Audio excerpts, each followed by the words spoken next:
The Boost Lifting Facial instantly plumps and tones the skin using clinical-grade microcurrent technology. Start by prepping the skin with our hydrating peptide serum and Boost Cleanse and Recovery Spray.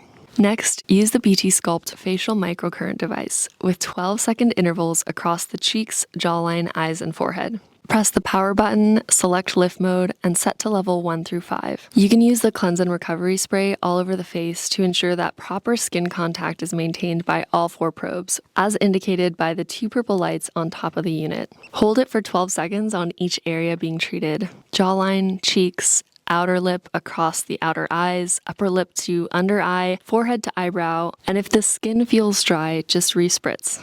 Repeat these steps on both sides of the face. Next, pat the hydrating peptide serum into the skin all over the face and neck. Glide the bt-Sculpt over your skin.